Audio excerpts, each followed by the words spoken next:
Assalamualaikum warahmatullahi wabarakatuh. Perkenalkan, kami dari kelompok 6 yang beranggotakan Priscilla Margaret Panjaitan, Wan Nabila Fitri, dan saya sendiri Yuri Anissa. Di sini kami akan menjelaskan materi tentang akuntansi pembiayaan. Sebetulnya apa sih akuntansi pembiayaan itu? Jadi pembiayaan didefinisikan dalam Permendagri nomor 13 tahun 2006 sebagai pembiayaan daerah, yang mana semua penerimaan yang perlu dibayar kembali dan atas pengeluaran yang akan diterima kembali baik pada tahun anggaran yang bersangkutan maupun pada tahun anggaran yang berikutnya. Sementara pada PSAP nomor 2 paragraf 30 mendefinisikan pembiayaan atau financing itu sebagai seluruh transaksi keuangan pemerintah, baik penerimaan maupun pengeluaran, yang dimana perlu dibayarkan dan akan diterima kembali, yang dalam penganggaran penerimaan tersebut memanfaatkan surplus anggaran, yang dimana penerimaan pembiayaan antara lain dapat berasal dari pinjaman dan hasil daripada diinvestasi. Sementara pengeluaran pembiayaan antara lain digunakan untuk pembayaran kembali pokok pinjaman dan juga pemberian pinjaman kepada entitas lain dan penyertaan modal oleh pemerintah. Dan yang kedua yaitu ada penerimaan pembiayaan. Jadi penerimaan pembiayaan menurut PSAP nomor 2 paragraf 51 dan 54 adalah semua penerimaan rekening kas umum negara ataupun daerah antara lain berasal dari penerimaan pinjaman, yang dimana penjualan obligasi pemerintah yaitu hasil profitasi perusahaan negara ataupun daerah, penerimaan kembali pinjaman yang diberikan kepada pihak ketiga, penjualan investasi permanen lainnya, pencairan dana cadangan yang mengurangi dana cadangan yang bersangkutan. Dan juga menurut Abdul Halim dan Muhammad Syam Kusufi dalam Akuntansi Keuangan Daerah tahun 2014 menyatakan bahwa sumber pembiayaan yang berupa penerimaan daerah adalah laba lebih memperhitungkan anggaran tahun lalu, penerimaan pinjaman dan obligasi, dan juga hasil penjualan aset daerah yang dipisahkan dan transfer dari dana cadangan. Selanjutnya yaitu ada pengeluaran pembiayaan. Jadi pengeluaran pembiayaan ini tersebut menurut PSAP nomor 2 paragraf 55 dan 57 adalah semua pengeluaran rekening kas umum negara atau daerah, antara lain pemberian pinjaman kepada pihak ketiga, penyertaan modal pemerintah, pembiayaan kembali pokok pinjaman dalam periode tahun anggaran tertentu, dan pembentukan dana cadangan. Pembentukan dana cadangan menambah dana cadangan yang bersangkutan, yang dimana ini hasil yang diperoleh dari pengelolaan dana cadangan di pemerintah daerah, dan juga hasil tersebut dicatat sebagai pendapatan LRA dalam pendapatan asli daerah. Yang selanjutnya yaitu ada pembiayaan neto. Jadi pada PSAP nomor 2 paragraf 58-61 menegaskan bahwa pembiayaan neto adalah selisih antara penerimaan pembiayaan setelah dikurangi pengelolaan pembiayaan dalam periode tahun negara tertentu. Selisih lebih kurang mana penerimaan dan pengeluaran pembiayaan selama satu periode pelaporan dicetak dalam pos pembiayaan neto. Sisa lebih pembiayaan atau SILPA, sisa kurang pembiayaan atau SIKPA adalah selisih lebih kurang antara realisasi penerimaan dan pengeluaran dalam selama satu periode pelaporan. Selisih lebih kurang antara realisasi pendapatan LRA dan belanja serta penerimaan dan pengeluaran pembiayaan selama satu periode yang dicatat pelaporan yang dicatat dalam pos silpa atau sikpa. Yang selanjutnya yaitu ada pembiayaan dana bergulir. Dalam Buletin Teknis nomor 4 tentang penyajian dan pengumpulan belanja pemerintah dijelaskan bahwa bantuan yang diberikan kepada kelompok masyarakat yang diniatkan akan dipungut atau ditarik kembali oleh pemerintah apabila kegiatannya telah berhasil dan selanjutnya akan digulirkan kembali kepada kelompok masyarakat lainnya sebagai dana bergulir.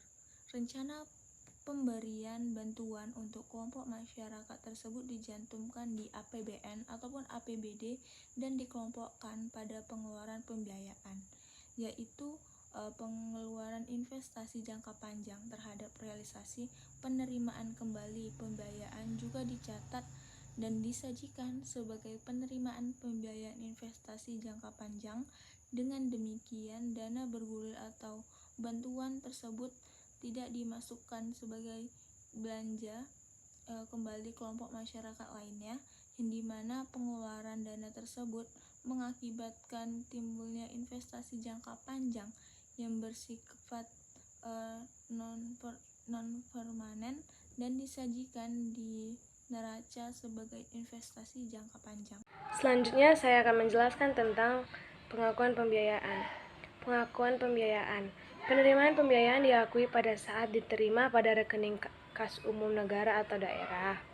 Pengeluaran pembiayaan diakui pada saat dikeluarkan dari rekening kas umum negara atau daerah terdapat pada PSAP nomor 2 paragraf 52 dan 56. Selanjutnya, pengukuran pembiayaan diungkapkan pada modul kebijakan akuntansi pemerintahan daerah yang diterbitkan oleh Direktorat Jenderal Keuangan Daerah Kementerian Dalam Negeri tahun 2014 bahwa pengukuran pembiayaan menggunakan mata uang rupiah berdasarkan nilai sekarang kas yang diterima atau yang akan diterima oleh nilai sekarang kas yang dikeluarkan atau yang akan dikeluarkan. Pembiayaan yang diukur dengan mata uang asing dikonversi ke mata uang rupiah berdasarkan nilai tukar atau kurs tengah Bank Indonesia pada tanggal transaksi pembiayaan. Selanjutnya, pengungkapan pembiayaan. Pembiayaan disajikan berdasarkan jenis pembiayaan dalam laporan realisasi anggaran dan rincian lebih lanjut. Jenis pembiayaan disajikan dalam catatan atas laporan keuangan. Penjelasan mengenai sebab-sebab terjadinya perbedaan yang material antara anggaran dan realisasinya sangat dianjurkan untuk diungkapkan dalam catatan atas laporan keuangan. Berikut ilustrasi pengungkapan pembiayaan dalam catatan atas laporan keuangan. Pembiayaan penerimaan daerah pada anggaran 2014 0, begitu juga realisasinya dan selisihnya. Untuk pencairan dana cadangan pada anggaran 2014 500 juta rupiah, untuk realisasinya 400 juta rupiah dan selisihnya 100 juta rupiah. Nah, untuk pencairan dana cadangan pada yang kedua untuk anggaran tahun 2014 500 juta rupiah, selisihnya realisasinya 400 juta rupiah dan untuk selisihnya 100 juta rupiah. Pada chart akan terdapat selisih sebesar 100 juta rupiah untuk realisasi pencairan dana cadangan dibandingkan anggarannya. Selisih ini karena kebutuhan pada tahun 2012 yang digunakan untuk pembangunan terminal sebesar 400 juta rupiah. Untuk slide selanjutnya terdapat prosedur akuntansi pembiayaan. Yang pertama, fungsi-fungsi yang terkait. Pertama itu ada pengguna anggaran atau disebut juga kuasa pengguna anggaran. Kedua, ada pejabat pengelola keuangan daerah selaku bendahara umum negara atau daerah dan bendahara pengeluaran. Ketiga, ada fungsi akuntansi satuan kerja perangkat daerah. Dan keempat, ada fungsi akuntansi satuan kerja pengelola keuangan daerah. Nah, ya, prosedur kedua terdapat dokumen yang digunakan. Yang pertama itu kontrak atau perjanjian. Kedua, surat keputusan pencairan dana cadangan. Ketiga, kwitansi pembayaran dan bukti penerimaan lainnya. Keempat, bukti transfer. Kelima, nota kredit bank. Keenam, buku jurnal penerimaan kas. Ketujuh, buku besar, dan ke-8 atau yang terakhir buku besar pembantu. Slide selanjutnya terdapat ilustrasi akuntansi pembiayaan, baik akuntansi untuk penerimaan pembiayaan maupun akuntansi untuk pengeluaran pembiayaan. Yang pertama, saya akan menjelaskan di bagian penerimaan pembiayaan. Lampiran kedua, Permendagri nomor 64 tahun 2013 tentang penerapan standar akuntansi pemerintahan berbasis akrual pada pemerintah daerah. Akuntansi penerimaan pembiayaan PPKD pada dasarnya merupakan akuntansi yang tidak berdiri sendiri. Akuntansi penerimaan pembiayaan ini melekat pada pencatatan transaksi lainnya, seperti penerimaan kas dari transaksi aset non-lancar dan kewajiban jangka panjang. Akuntansi ini menjadi sebuah jurnal komplementer yang melengkapi jurnal transaksi pelepasan investasi, transaksi penerimaan utang, dan transaksi lainnya yang sejenis. Nah, jurnal yang dibuat oleh fungsi akuntansi PPKAD adalah pada laporan operasional, kas daerah di bagian debit, dan kewajiban jangka panjang di kredit. Nah, untuk LRA-nya atau laporan realisasi anggarannya, estimasi perubahan sal pada bagian debit dan penerimaan pembiayaan pada bagian kredit. Selanjutnya yaitu contoh. Pada tanggal 23 Mei 2013, pemerintah daerah menerima pinjaman jangka panjang dari Bank Wahana Adikarya sebesar 500 juta. Jurnal atas transaksi tersebut adalah untuk laporan operasional, tanggal 23 Mei 2013, kas di kas daerah 500 juta di debit, kewajiban jangka panjang 500 juta di kredit. Untuk laporan realisasi anggaran, estimasi perubahan saldo anggaran lebih 500 juta di debit, penerimaan pembiayaan pinjaman 500 juta di kredit.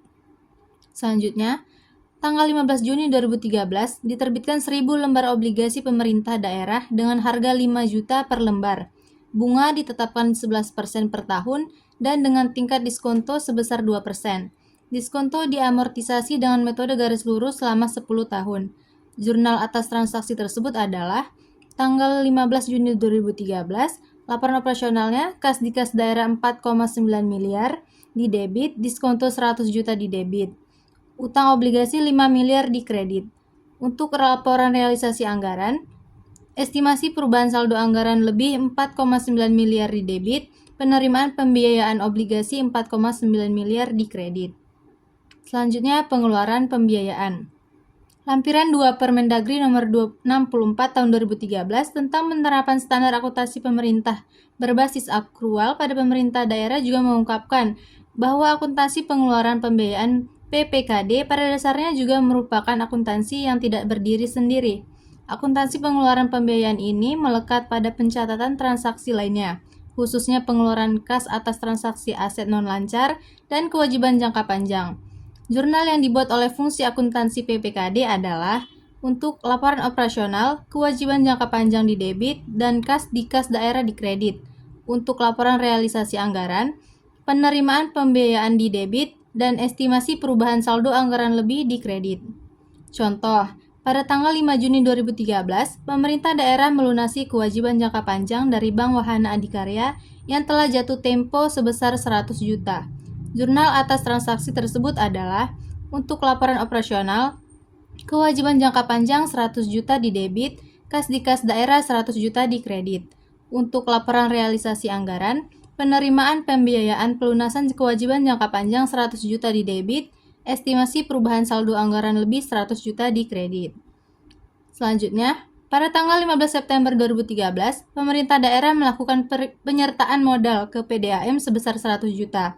Jurnal atas transaksi tersebut adalah untuk laporan operasional 15 September 2013, penyertaan modal pemerintah daerah 100 juta di debit, kas di kas daerah 100 juta di kredit. Untuk laporan realisasi anggaran, pada tanggal 15 September 2013, penerimaan pembiayaan penyertaan modal pemerintah daerah 100 juta di debit, estimasi perubahan saldo anggaran lebih 100 juta di kredit. Selanjutnya, Jurnal Koreksi Penerimaan dan Pengeluaran Pembiayaan. PSAP nomor 10 paragraf 4 menjelaskan bahwa koreksi adalah tindakan pembetulan secara akuntansi agar akun atau pos yang tersaji dalam laporan keuangan entitas menjadi sesuai dengan yang seharusnya. Sementara, kesalahan adalah penyajian akun atau pos yang secara signifikan tidak sesuai dengan yang seharusnya yang mempengaruhi laporan keuangan periode berjalan atau periode sebelumnya. Dalam mengkaji pembiayaan pemerintah daerah, penting untuk memperhatikan bahwa pembiayaan memiliki dampak yang signifikan terhadap stabilitas keuangan daerah serta kesejahteraan masyarakat yang dilayaninya.